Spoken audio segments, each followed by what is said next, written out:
हरे कृष्णा। मेरा नाम सचिसुत कुमार दास। मैं इस्कॉन मंदिर जहांगीरपुरा सूरत से बोल रहा हूँ। आज पवित्र स्नान यात्रा है, महास्नान है, देव स्नान है।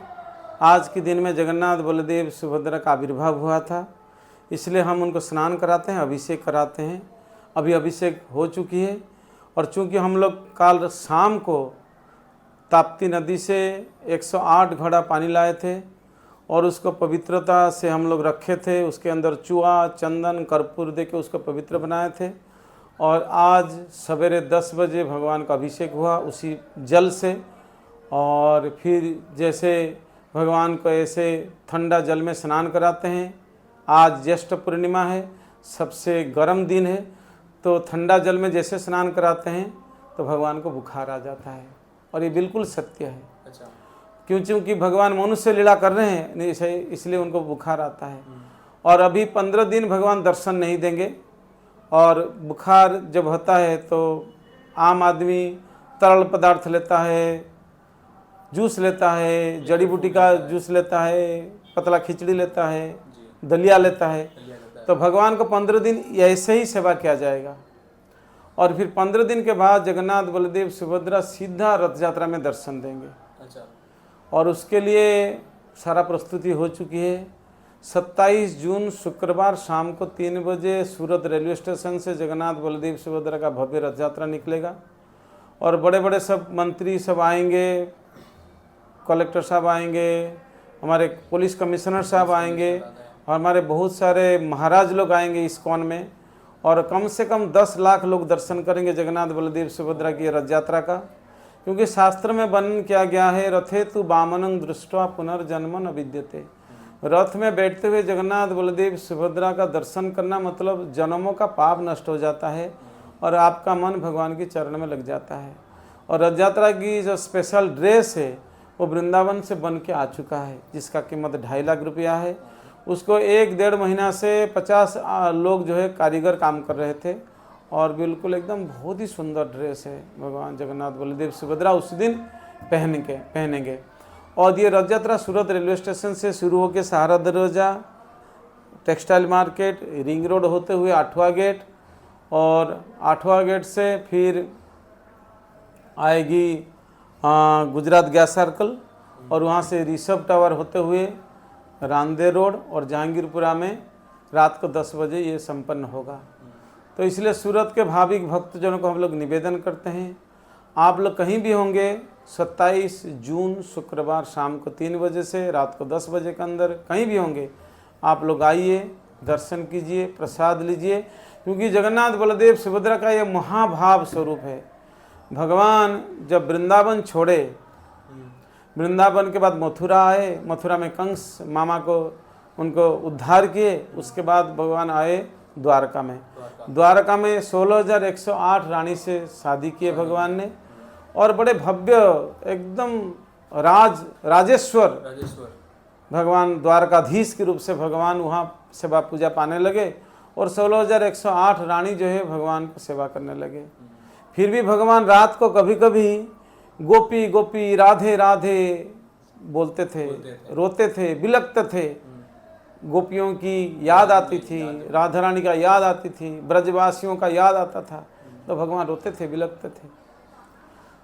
तो एक दिन रुक्मिणी, सत्यभामा रानी से पूछने लगे कि भगवान आपको तकलीफ किस चीज़ की है, आप सो नहीं पाते हैं, रोते हैं, बिलखते हैं, राधे राधे कहते हैं, गोपी गोपी कहते हैं, ये कौन है राधे राधे, कौन राधे, कौन गोपी? तो भगवान उनका प्रश्न का उत्तर नहीं देते हैं, उनको इग्नोर करते हैं। क्योंकि भगवान को पता है अगर वो कहने जाएंगे तो वो अपने आप को रोक नहीं पाएंगे, ब्रजलीला में उद्बुद्ध हो जाएंगे, ब्रज की ओर दौड़ेंगे। तो बोले नहीं, भगवान अवॉइड कर गए। और फिर ये रानी संतुष्ट नहीं हुए कि भगवान की सेवा में कोई त्रुटि हो रहा है। ये राधे राधे कौन है, ये गोपी गोपी कौन है, कौन बताएगा? तो सोचने लगे कि ये जो है रोहिणी जो माता है, बलराम की जो माँ है, वो सब जानती है, वो ब्रजलीला सब जानती है भगवान का। तो ये 16,108 रानी रोहिणी माता के पास गए, उनको निवेदन किया कि हमको बताइए कौन है ये राधा रानी, कौन है गोपी? तो रोहिणी माता ने कहा कि मैं आप सबको बोल सकती हूँ, पर उसके लिए बड़ा एक हॉल चाहिए जहाँ 16,108 रानी बैठेंगे और वहाँ द्वारपाल के बन के रहेंगे सुभद्रा, क्योंकि अगर मैं कहने लगूंगी उनकी लीला तो भगवान कहीं भी होंगे आ जाएंगे, इसलिए सुभद्रा को गेटकीपर बनना होगा और तब मैं कहूँगी। और 16,108 रानियाँ एक हॉल में बैठे और रोहिणी माता भगवान की ब्रजलीला कहने लगी कि किस प्रकार भगवान ब्रज में सारे भक्तों को आनंद प्रदान करते थे, किस प्रकार गाय चराते थे, भक्तों के साथ जाते थे, किस प्रकार पुतना, अघासुर, बकासुर ये सारे असुरों को भगवान निधन किए, किस प्रकार गोवर्धन धारण किए, किस प्रकार भक्तों के साथ गाय चराने जाते थे, किस प्रकार राधारानियों के साथ, गोपियों के साथ लीला विहार कर रहे थे। जो एक एक जैसे कहने लगे, सारे जो 16,108 रानी सब स्तब्ध हो गए। इतने सुंदर, इतने माधुर्यमय भगवान ने लीला वृंदावन में किए थे। और ये सुनते सुनते सुभद्रा खो गई कब, वो भी आश्चर्य होकर भगवान की ब्रजलीला सुन रही थी। और तब तक कृष्ण और बलराम दोनों बाजू में आके सुनते सुनते वो लोग भी बेहोश हो गए, जैसे एकदम आश्चर्य हो गए। उनका आंख बाहर आ गया, हाथ अंदर चला गया, पैर अंदर चला गया। इस अवस्था में नारद मुनि ऊपर जा रहे थे, वो देखे जगन्नाथ बलदेव सुभद्रा का ये रूप है, तुरंत आए नीचे, झकझोर दिए भगवान को और भगवान अपने स्वरूप में आ गए। और फिर भगवान कहने लगे कि नारद मुनि आप इधर, ना मैं तो यात्रा कर रहा हूँ, आपको देखा इस रूप में, मेरे से रहा नहीं गया, ये अपरूप दर्शन करने के लिए मैं इधर आ गया। प्रभु मेरे को एक वरदान चाहिए। भगवान ने कहा आपको तो देने के लिए सब कुछ मेरा है, सब कुछ आपको दे सकता हूँ, आप बताइए आपको क्या चाहिए।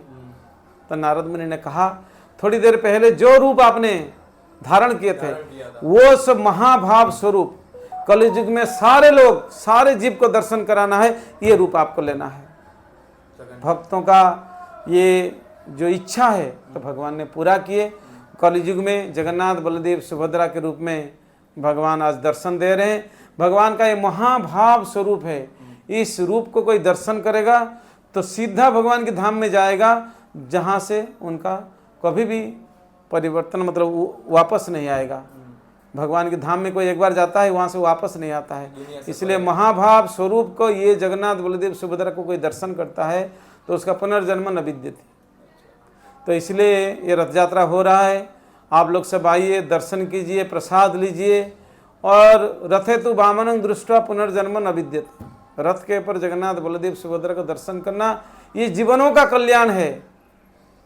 तो इसलिए सारा व्यवस्था किया गया है। सब लोग आएंगे, दर्शन करेंगे, सबको प्रसाद मिलना चाहिए, सबको पानी मिलना चाहिए, वो सारा सब व्यवस्था हो चुकी है।